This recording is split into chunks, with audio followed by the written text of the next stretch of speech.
Media మిత్రులందరికీ print and electronic media photo video journalist అందరికీ పేరు పేరు నమస్కారం.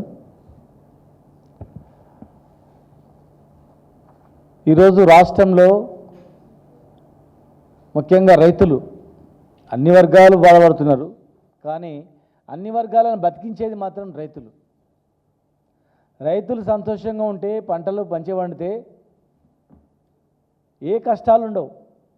కానీ పుట్టెడు దుఃఖంతో ఇవాళ తెలంగాణ రాష్ట్రంలో రైతాంగం మొత్తం కూడా కన్నీళ్ళు పెట్టుకుంటా ఉంది. ఒకటి నీళ్ళు లేక, రెండవది సరిగా కరెంటు లేక.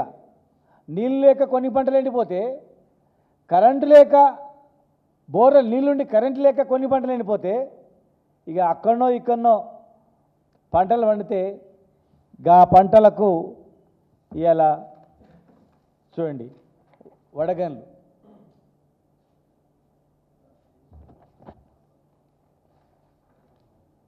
ఇగో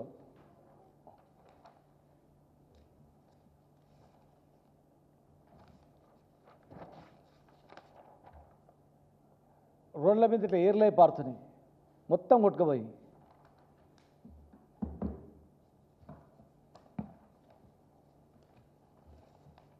ఇదేమో కరెంటు లేక ఎండిపోయిన పంట. ఇది వేల ఎకరాలు. నిన్న మన్నెంకొండ దగ్గర, ఓబులాయపల్లి, దేవరకద్ర తదితర ప్రాంతాల్లో, వరంగల్లో ఇట్లా రైతుల పరిస్థితి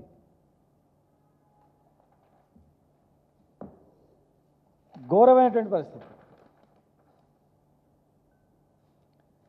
సావాలన్నా బతకాలన్నా ఏంది మా పరిస్థితి అనేటువంటి స్థితిలో ఉంది.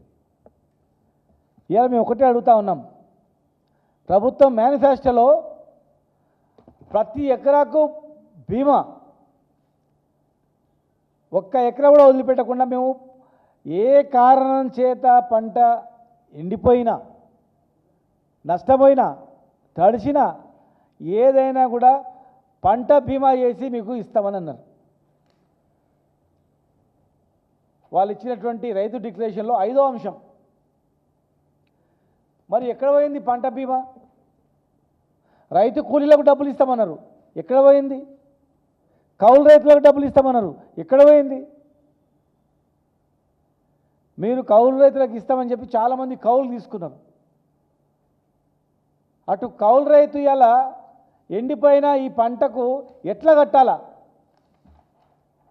నిన్న పోయినాం, మల్లారెడ్డి అనే ఒక రైతు కళ్ళకు నీళ్ళు పెట్టుకున్నాడు. ఆయన కొడంగల్లో కళ్ళకు నీళ్ళు పెట్టుకొని ఏడ్చిండు. ఆయన, నేను కౌలు తీసుకున్నా, నా పరిస్థితి ఏందని. ఓబులాయపల్లి దగ్గర పంట పండించిండు కౌలు రైతు, మొత్తం కొట్టుకపోయింది, ఏడుస్తున్నాడు. నేనేం చేయాలి? కౌలు రైతు నేను, నా పరిస్థితి ఏందని. మీరు ఇచ్చిన హామీలకు రాష్ట్రంలో రైతాంగం మొత్తం కూడా దివాలా తీసింది. రోడ్ల మీదకి వచ్చిర్రు. 2014 కన్నా ముందు ఏం పరిస్థితి వచ్చిందో మళ్ళీ ఆడికి వచ్చింది అంతే. మళ్ళీ కరెంటుకు ఎదురు చూడాలి, ఇలా బుగ్గ వేసి ఎప్పుడు వస్తుందో కరెంట్ అని బయటకు వచ్చి ఇట్లా పైకి చూడాలా, మేఘాలు వచ్చినాయా ఏంది, వర్షం వస్తుందా రాదా అని. ఇవాళ పరిస్థితి అత్యంత దారుణంగా ఉంది. వీళ్ళు ఇచ్చినటువంటివి హామీలు, ఏ ఒక్క హామీ రైతులకు ఇచ్చే ఒక్క హామీ, కౌలు రైతులకు రైతు బంధు ఇస్తామన్నారు, అది పోయింది.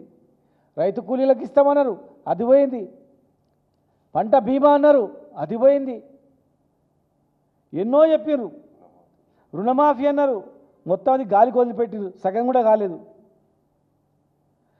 రైతు కూలీలకు, భూమి లేని రైతులకు కూడా రైతు బీమా అన్నారు, అది పోయింది. ఇవాళ భూభారతి వచ్చింది. మరి భూభారతిలో మీరు 6వ అంశంలో పోడు భూములకు, రైతులకు, అసైన్డ్ భూముల లబ్ధిదారులకు క్రయ విక్రయాల్లో అన్ని యజమాని హక్కులు కలిగిస్తామన్నారు. మరి భూభారతిలో ఎందుకు లేదు? భూభారతిలో మీరు ఆ చట్టం ప్రకారం కలిగిస్తాను, మీ చేతులు ₹1 ఖర్చు కానటువంటి అంశం అది. ₹1 ఖర్చు కానటువంటి అంశాన్ని అసైన్డ్ భూములు, పోడు భూములు లబ్ధిదారులకు సేమ్ ఈక్వల్గా హక్కులు కలిగిస్తామనేటువంటిది ఎందుకు పెట్టలేదని అడుగుతా ఉన్నాం. అంటే మీరు ఒక నయవంచన, మోసం, అధికారంలో రావడానికి ఇష్టం వచ్చినటువంటి మాటలు మాట్లాడు. ఇలా మీరు అంటున్నారు పైసలు లేవు, డబ్బులకు కష్టమవుతుందని. మరి ఈ పోడు భూములు, అసైన్డ్ భూములకు యజమాని హక్కులు భూభారతి కల్పించడంలో డబ్బులు అవసరం పడతాయా? అక్కడ ఎవరికైనా లంచం ఇవ్వాల్సింది వస్తుందా? ఆ అంశాన్ని చేర్చడానికి ఎవరికైనా కమిషన్ వస్తుందా? ఎవరికైనా పర్సెంటేజ్ ఇవ్వాల్సిన అవసరం వస్తుందా? లేదు, ఇంత ఎకరానికి ఇంత ఎవరైనా అడుగుతారు. అక్కడ రాష్ట్రం మొత్తం చర్చ జరుగుతున్నది. మరి ఎందుకు పెట్టలేదు? ₹1 ఖర్చు కానటువంటి అంశాన్ని కూడా మీరు రైతులకు సంబంధించిన అంశాన్ని కూడా భూభారతిలో పెట్టలేదు. ఇలా ఒక కక్ష, ఈ ప్రభుత్వాన్ని బదనాం చేయాలని ఒక కక్షతో, అంతే, వేరే ఏం లేదు. కక్ష కట్టుకొని ఇలా కాళేశ్వరాన్ని ఎండబెట్టింది. కాళేశ్వరంలో నీళ్లు లిఫ్ట్ చేయడానికి అవకాశం ఉన్నా మరి ప్రాజెక్టు ఇన్ని కోట్లు తిన్నారు, అన్ని కోట్లు తిన్నారు, ప్రాజెక్టు వేస్ట్ అన్నాము. అదే ప్రాజెక్టు ద్వారా నీళ్లు మనం తీసుకొస్తే ప్రజలు మనల్ని తిడతారని చెప్పి లిఫ్ట్ చేయకుండా ఎండబెట్టింది. దేవాదుల సంవత్సరం, 1 నెల రోజులు కరెంటు బిల్లు కట్టకుండా ఆ లిఫ్ట్ చేయకుండా ఆపారు. దాని మూలాన ఇవాళ వరంగల్ జిల్లాలో మొత్తం పంటలు ఎండిపోయినాయి. లిఫ్ట్ చేయనందు నార్త్ తెలంగాణ మొత్తంలో పంటలు పండించుకోలేదు, వేసిన పంటలు పోయినాయి. గోదావరి కింద మొత్తం అదే పరిస్థితి ఉంది. కృష్ణా పరివారిక ప్రాంతం కింద మరి జూరాల, నెట్టెంపాడు, భీమా, కోయిల్ సాగర్ ఇవన్నీ ఉన్నాయి.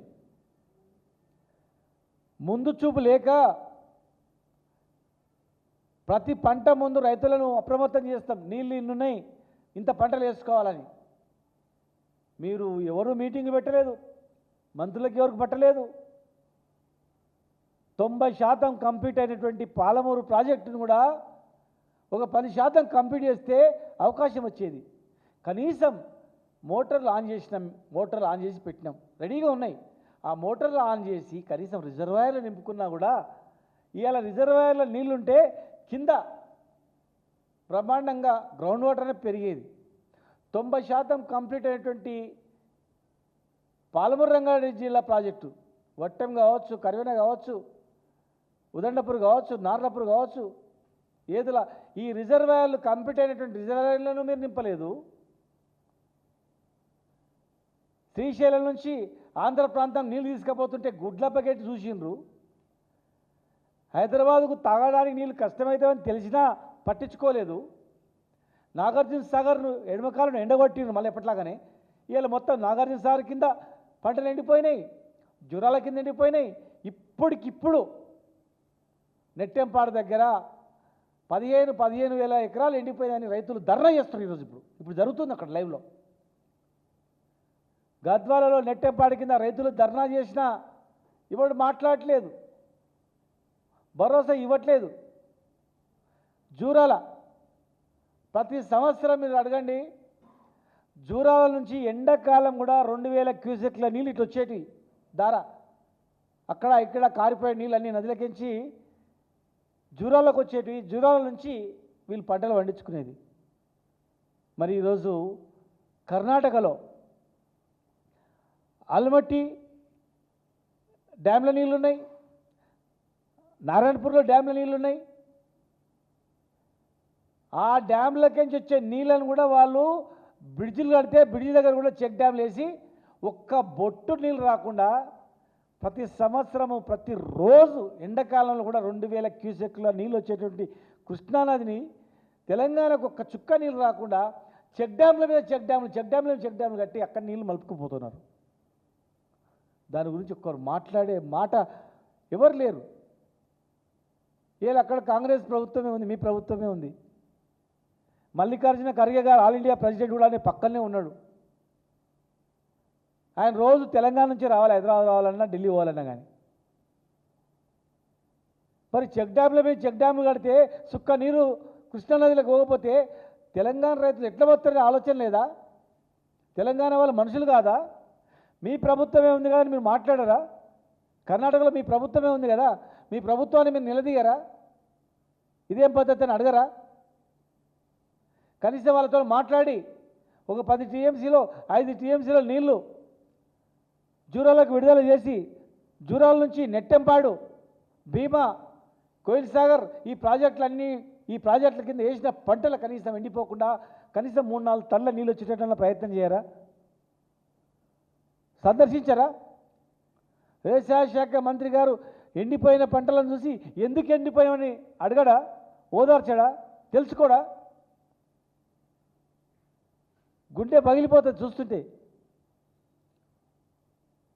రైతు ఆవేదన చూస్తుంటే. తిండి తిప్పలు మాని ఆదివారం పూట కిలో కూర కూడా తినకుండా 1000 రూపాయలు మిగులుతాయని చెప్పి దాచిపెట్టుకొని పంటలు పండించుకుంటే మా పరిస్థితి ఇట్లా అయిపోయింది, సగం పూట తిన్నాం అని చెప్పి రైతులు చెప్తున్నారు మాకు.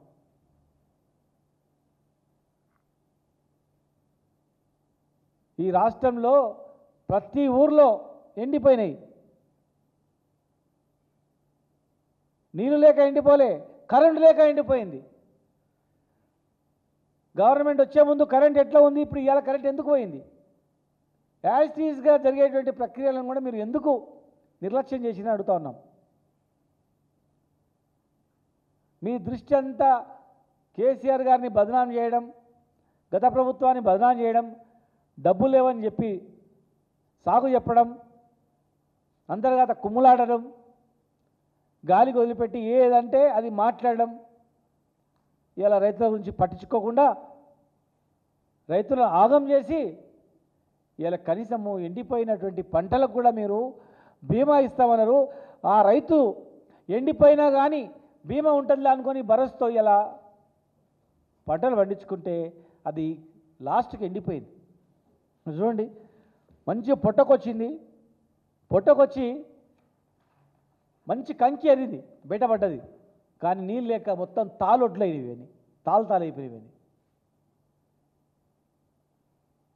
ఇరిగేషన్ మంత్రి గారు కానీ, వ్యవసాయ శాఖ మంత్రి గారు కానీ, ముఖ్యమంత్రి గారు కానీ ఎండిపోయిన పంటలు తిరిగితే రైతుల బాధలు తెలుస్తాయి. వ్యవసాయ శాఖ కనీసం అగ్రికల్చర్ మినిస్టర్ అయినా రైతుల దగ్గర పోయి ఎందుకు ఎండిపోయిందని అడగండి, మీకు తెలుస్తుంది మేము చెప్పిన మాట వాస్తవమా కాదనేది. లేదు, మేము రమ్మంటే మేము మీ ఎంబడి వస్తాం, తొలగపోతాం,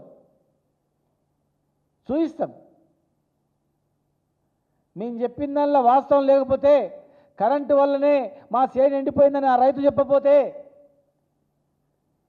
నీళ్ళు ఉన్నాయి యథావిధిగా ఎడ్కటి మాదిరిగా నీళ్ళు వస్తాయి కదా అని మేము పంట వేసినాం, కానీ ఇలా నీళ్ళు లేక ఎండిపోయామని వాళ్ళ రైతులు చెప్తే, మేము చెప్పిన మాట వాస్తవం లేదంటే ముక్కు నెలకు రాస్తాం.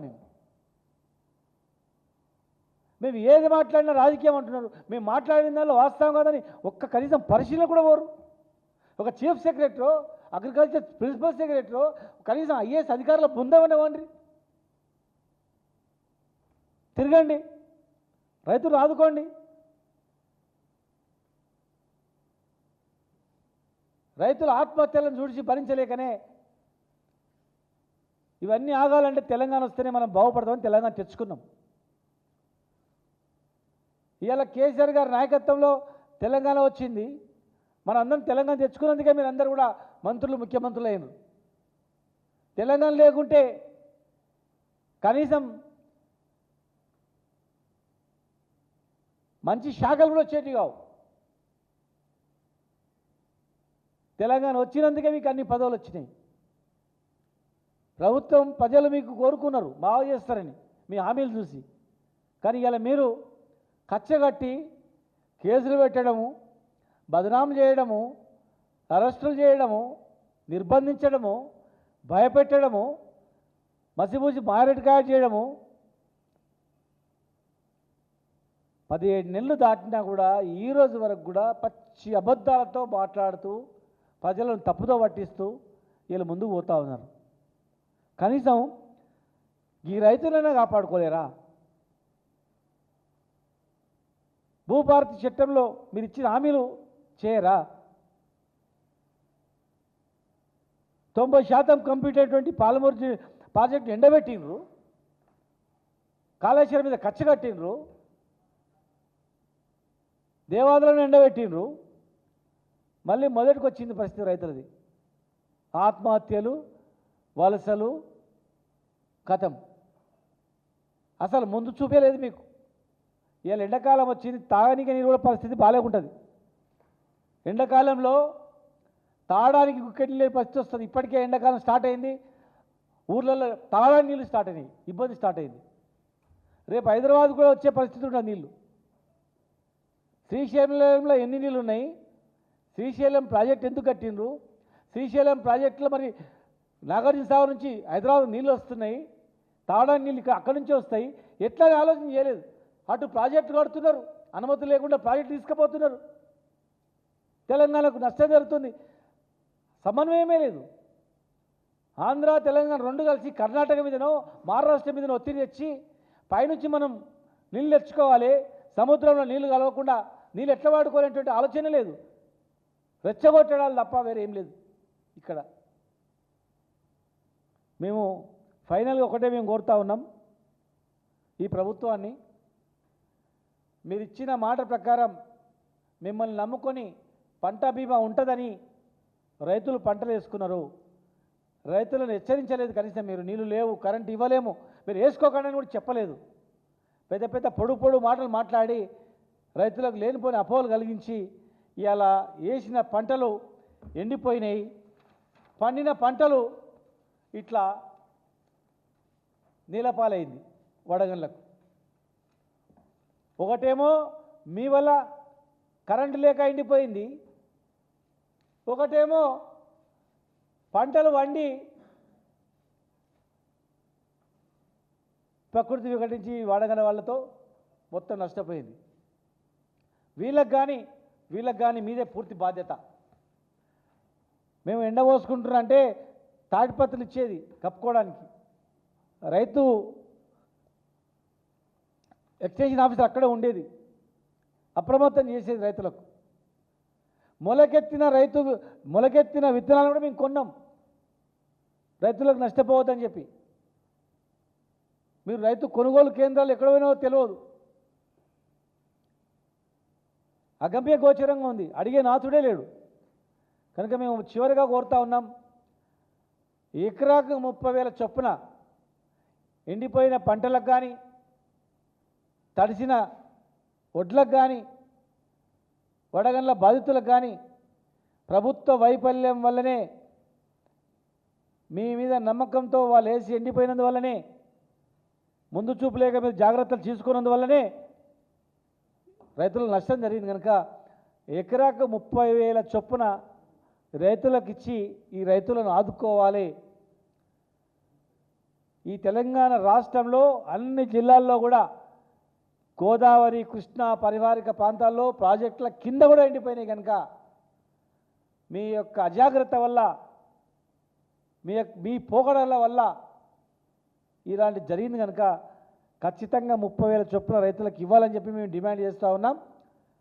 రైతులను ఆదుకోనట్లయితే ఖచ్చితంగా ఎండిపోయిన రైతులచే, వడగండ్ల వల్ల నష్టమైనటువంటి రైతులచే, కరెంటు రాక బోర్లు నీళ్లున్నా కరెంట్ లేక ఎండిపోయినటువంటి పంటల రైతులను పట్టుకొని ఖచ్చితంగా మేము ఒక కార్యక్రమాన్ని మేము తీసుకుంటాం.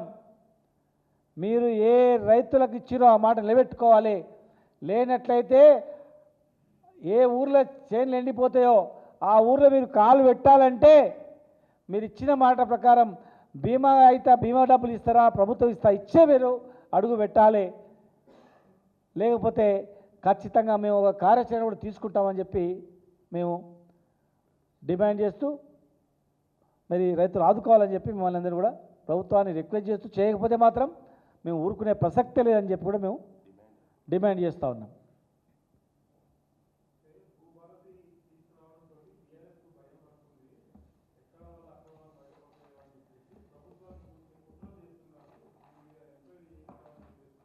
మేమే చెప్తున్నాం, భూభారతిలో మీరు ఇచ్చినది కూడా చేర్చండి అని చెప్తున్నాం. మీరు మర్చిపోయినరు, ₹1 ఖర్చు కాదు, ₹1 కమిషన్ కూడా ఎవరికి ఇవ్వాల్సిన అవసరం కూడా ఉండదు, పర్సెంటేజ్ కూడా ఇచ్చేది అవసరం ఉండదు. ఇమ్మీడియట్గా మీరు 6వ అంశంలో రాసిండ్రు, అది పెట్టండి అని చెప్తున్నాం. మేమే పెట్టామని చెప్పిన తర్వాత మాకెందుకు భయం? ఇయో మీరు ఆడైనా పోయి అడగండి, పబ్లిక్ అనుకుంటారు ఎంత ఏ 3.5 ఏళ్ళు ఎలక్షన్ అంటే అబ్బా ఇంకా 3.5 ఏళ్ళ ఎట్లా సార్ ఏమైనా ఉపాయం ఉందా సార్ అని వాళ్ళు అనుకుంటారు. క్లియర్గా మా నాయకుడు కేసీఆర్ గారు చెప్పారు, అటువంటి పని మేము చేయము అని. అంత బహిరంగంగా అంత పెద్ద మనిషి, తెలంగాణ తెచ్చిన వ్యక్తి, అంత హోందాగా చెప్పాడు, మేము ప్రభుత్వాన్ని అట్లా కూల్చము, అటువంటి పని మేము చేయమని చెప్పిండు. అంత గొప్ప మనిషి అంత గొప్ప చెప్పిన తర్వాత మళ్ళీ ఎవరైనా ఆయన మీద అపాండం వేస్తే అది చిల్లర మాటలైతే తప్ప ఆయన మీద అపాదిస్తే ప్రజలు అనుకుంటారు. నువ్వు ఆటోని అడుగు అడుగుతాడు, కూలి మనుషులు అడుగు, ఇప్పుడు ఈ రైతులను పోయి అడుగు, మీరు పోయి రైతులు అడుగు ఏమయ్యా అని. వాళ్ళు అనుకునే దాని గురించి మా పార్టీ మీద చేస్తే ఎట్లా? ఆయననే పోయి అడగండి, ప్రభాకర్ రెడ్డి గారిని పోయి అడగండి, ఆయన వ్యక్తిగతమా పార్టీదే అని. ఆయన ప్రజలు అనుకుంటారని చెప్పినట్లు ఉంది. నేను చూస్తే దానిలో మ్యాటర్లో ఏముందంటే ప్రజలు అనుకుంటున్నారు, నష్టపోయిన వాళ్ళు అనుకుంటారు, రైతులు అనుకుంటారు, బిల్డర్లు అనుకుంటారు అన్నారు. ఉండొచ్చు మరి. ఇప్పుడు వాళ్ళ కడపమండి ₹1,00,00,000 నష్టం అవుతున్నప్పుడు వాడు కడపమండి అంటే అని ఉండొచ్చు. దానికి మళ్ళీ మేమేం బాధ్యత అవుతాం? మేముగా మా నాయకుడు చెప్పిండు, మనము పార్టీని గూలగొట్టుడు అటువంటి చేయొద్దు, మనకు అవసరం లేదు. అటువంటి ఆఫర్ వచ్చినా కూడా మేము వద్దని తిరస్కరించినాం, అవసరం లేదు. ప్రజలు మనం వద్దనుకున్నారు, సరే కానీ 5 ఏళ్ళు వాళ్ళు పరిపాలన చేయండి, చూడండి, మనకన్నా మంచి చేస్తే అంతకన్నా సంతోషం ఏముంది, చేసుకొని. మనకు మంచి చేయకపోతే మనం ప్రజల పక్షాన ఉంటాం.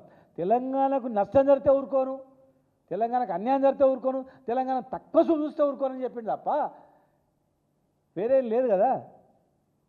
ప్రజల అభిప్రాయం ఉంటుంది, ప్రజాభిప్రాయాన్ని పార్టీ కంటే అంత మంచిగా అంత గొప్ప చెప్పిన తర్వాత